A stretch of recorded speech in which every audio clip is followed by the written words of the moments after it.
Start होता है संगम युग। संगम युग क्या है ये? संगम युग यहाँ बैठना माना तपस्या, तपस्या का युग बताया गया है, जिसको हम राजयोगी जीवन कहते हैं, जिसको हम सहज राजयोग कहते हैं।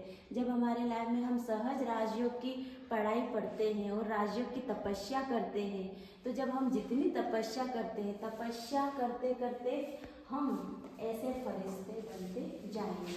जो भगवान से प्यार करेगा तो भगवान उनसे प्यार करके उन्हें ऐसा फरिश्ता बनाएगा।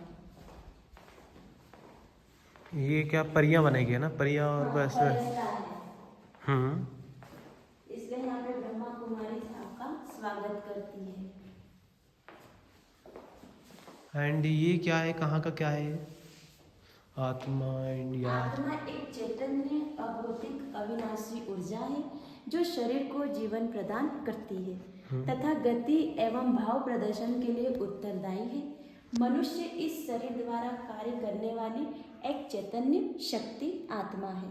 आत्मा ही सोचती, समझती एवं भाव प्रदर्शित करती है। आत्मा के बिना शरीर जड़ है और शरीर के बिना आत्मा कोई कर्म नहीं कर सकती। इसलिए एक दूसरे के वो पूरक है कि आत्मा मतलब अकेली आत्मा है तो भी जीवन नहीं है, अकेला शरीर है तो भी जीवन नहीं है, दोनों एक दूसरे के पूरक है। पूर्ण है तुम।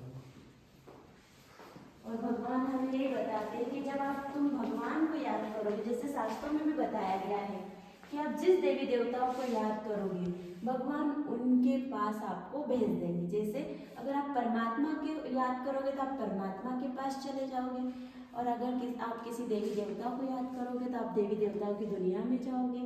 अगर राक्षस को याद करोगे तो राक्षस की दुनिया में जाओगे, और अगर पुण्य आत्माओं को याद करोगे या घर संबंधियों को याद करोगे तो उनकी दुनिया में आओगे। तो आपको कैसा जीवन चाहिए? श्री नारायण जैसा जीवन चाहिए या साधारण जीवन चाहिए? कैसा चाहिए? श्री नारायण जैसा। हाँ, तो वैसा हमें कर्म करना पड़ेगा। ओम शांति। ओम